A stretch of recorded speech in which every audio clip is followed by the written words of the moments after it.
Ang mga gawa ng mga apostol. Unang kabanata.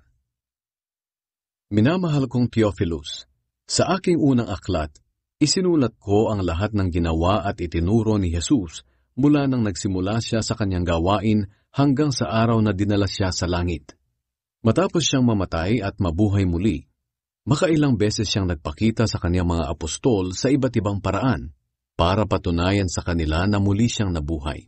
Sa loob ng 40 araw, nagpakita siya sa kanila at nagturo tungkol sa paghahari ng Diyos. At sa pamamagitan ng banal na Espiritu, nag-iwan siya ng mga utos sa kaniyang piniling mga apostol.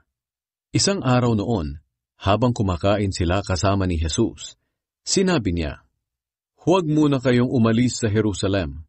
Hintayin ninyo ang banal na Espiritu na ipinangako ng Diyos Ama. Sinabi ko na ito noon sa inyo. Nagbautismo si Juan sa tubig, ngunit makalipas lang ang ilang araw ay babautismohan kayo sa banal na Espiritu." Ang pag-akyat ni Jesus sa langit. Minsan nang nagtitipon sila, tinanong nila si Jesus, "Panginoon, ito na po ba ang panahon na ibabalik ninyo ang kaharian ng Israel?" Sumagot si Jesus, "Hindi pinahihintulutan ng Ama na malaman ninyo kung kailan mangyayari ang mga bagay na itinakda niya. Ngunit pagdating ng banal na Espiritu sa inyo, bibigyan niya kayo ng kapangyarihan, at ipapahayag ninyo ang mga bagay tungkol sa akin. Mula rito sa Jerusalem hanggang sa buong Judea at Samaria, at hanggang sa buong mundo." Pagkasabi niya nito, dinala siya paitaas, at habang nakatingin sila sa kaniya na pumapaitaas, tinakpan siya ng ulap at agad na nawala sa kanilang paningin. Habang nakatitig sila sa langit, may 2 lalaking nakaputi na biglang tumayo sa tabi nila at nagsabi, "Kayong mga taga-Galilea, bakit nakatayo pa kayo rito at nakatingala sa langit? Si Jesus na inyong nakita na dinala pa itaas ay babalik dito sa mundo. At kung paano siya pumaitaas, ganyan din ang kanyang pagbalik."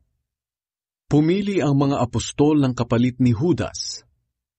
Pagkatapos noon, bumalik ang mga apostol sa Jerusalem galing sa bundok ng mga Olibo. Ang bundok na ito ay halos 1 kilometro ang layo mula sa lungsod ng Jerusalem.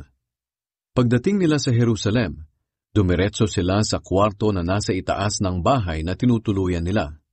Sila ay sina Pedro, Juan, Santiago, Andres, Felipe, Tomas, Bartolome, Mateo, Santiago na anak ni Alfeus, Simon na makabayan at si Judas na anak ni Santiago. Lagi silang nagtitipon para manalangin, kasama ang ilang mga babae, pati si Maria na ina ni Jesus, at ang mga lalaking kapatid ni Jesus. Nang mga araw na iyon, nagtipon ang mga 120 mananampalataya. Tumayo si Pedro at nagsalita, "Mga kapatid, kinakailangang matupad ang sinasabi ng kasulatan na ipinahayag ng banal na Espiritu noong una sa pamamagitan ni David. Ito ay tungkol kay Judas na nanguna sa mga dumakip kay Jesus. Dati kasama namin siya bilang apostol, at may bahagi siya sa aming gawain.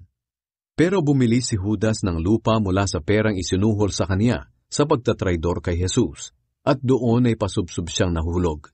Pumutok ang tiyan niya at lumabas ang kanyang bituka.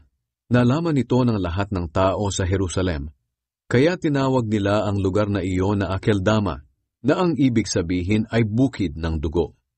Sinabi pa ni Pedro, "Nasusulat sa mga salmo, pabayaan na lang ang kanyang tirahan at dapat walang tumira roon.